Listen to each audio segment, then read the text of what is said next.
안녕하세요. 형사 전문 정성원 변호사입니다. 며칠 전에 보이스피싱 조직의 대포 통장을 제공한 2명에 대해서 제가 이제 영장을 기각시키면서 석방시켜준 사건이 있었는데요. 그런데 경찰이 이제 제가 없는 사이에 저희 피해자한테 변호사 선임한다고 뭐 달라질 것 같아? 제가 오기 전에 이런 말을 했다고 하더라고요. 제가 그 말 듣고 이 사건 진짜 꼭 기각시켜야 되겠다, 석방시켜줘야 되겠다 라고 해서 열심히 했는데 결과적으로 영장이 기각되어 석방되었고 그날 정말 기분이 좋더라고요. 그래서 이 사건 같은 경우에는 영장 심사를 무려 2시간이나 했어요. 보통은 영장 심사 같은 경우에는 뭐 10분이나 15분 전으로 끝납니다. 그래서 그만큼 치열하게 준비를 했거든요.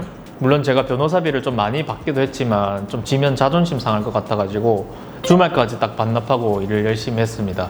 어쨌든 저의 영장 실질 심사 실력을 알아봐 주시고 서울에서까지 이렇게 저한테 사건을 맡겨주셔서 감사할 따름입니다. 일단 거두절미하고 오늘 주제로 돌아가서 영장 실질 심사에 대해서 이제 설명을 드릴 것이고 바로 변호사 비용부터 그냥 알려드리도록 하겠습니다. 사건 난이도에 따라 조금씩 다르지만 기본적으로 1,000만 원에서 2,000만 원 정도 받는다 라고 생각을 하시면 됩니다. 현재 제가 전국 출장을 다니면서 사건을 해결해 드리는데 최소 1박, 뭐 2박에서 3박 정도 붙어 있어야 돼가지고 엄청난 시간과 에너지가 소모가 됩니다. 그래서 비용적으로는 어쩔 수 없는 부분이고 영장심사에서 석방되냐 아니냐, 여기서 구속이 되냐 아니면 불구속이 되느냐가 엄청난 차이가 있는 거예요, 여러분한테. 만약에 여러분이나 아니면 여러분의 가족 꼭 석방되고 싶으시다면 저한테 한번 연락을 주시기 바랍니다. 다음으로 영장 실질 심사에서 어떻게 대처하면 되는지를 간단하게라도 말씀드리도록 하겠습니다. 자, 첫 번째는 주거가 분명해야 됩니다. 사는 곳이 명확해야 된다는 거예요. 정확한 주소지가 없으면 구속 확률이 매우 높아집니다. 두 번째는 증거인멸 우려 등입니다. 증거는 이미 제출을 하거나 아니면 수사에 협조해 주는 것이 좋습니다. 그런데 만약 휴대전화 등 제출이 곤란한 분들이 분명히 계실 겁니다. 이런 분들은 변호인과 상의해서 어느 쪽이 더 이득인지 엄청나게 중요한 부분이니까 잘 판단하셔야 됩니다. 셋째, 도주 우려입니다. 도주 우려가 있다는 말이 나오지 않도록 평소에 경찰들이 부르면 성실하게 수사에 잘 응하시는 것이 좋습니다. 자, 이거 원론적인 얘기들이고요.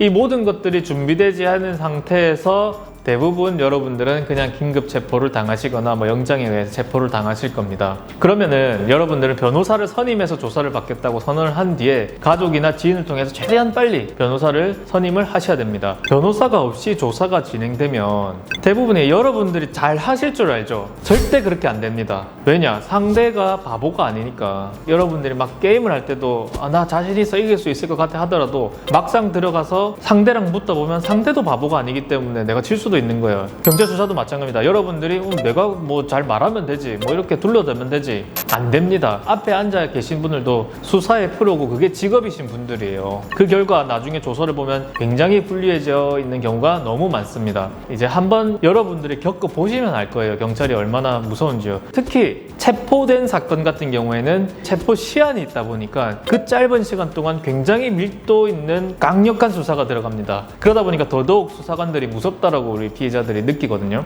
일단 여러분이나 여러분의 가족, 지인이 영장심사를 받게 되었다는 것은 통계적으로 봤을 때 10명 중에 9명 90%가 구속될 가능성이 있다는 의미거든요. 영장심사까지 왔다는 것 자체가 그 과정에서 수사기관과 법원이 여러분의 혐의를 상당 부분 소명했다는 뜻이기도 합니다.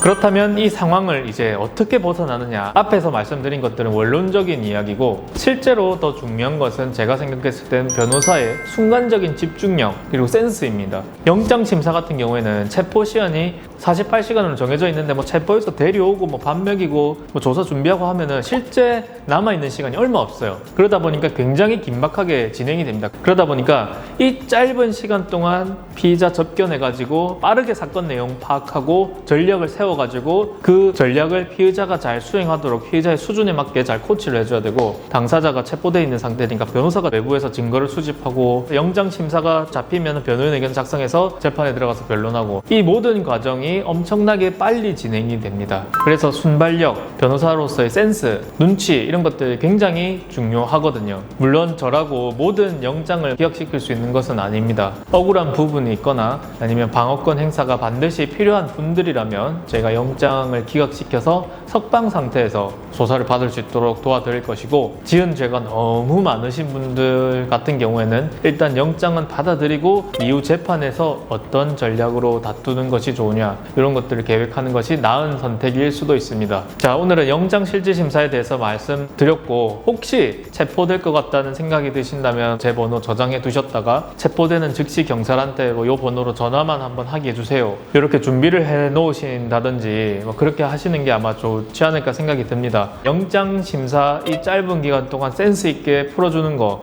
정말 자신 있거든요. 그래서 여러분들이 제 번호 저장하시고 필요한 경우에는 언제든지 어느 지역에서라도 연락을 주시기 바랍니다. 이상 형사 전문 정성원 변호사였습니다. 감사합니다.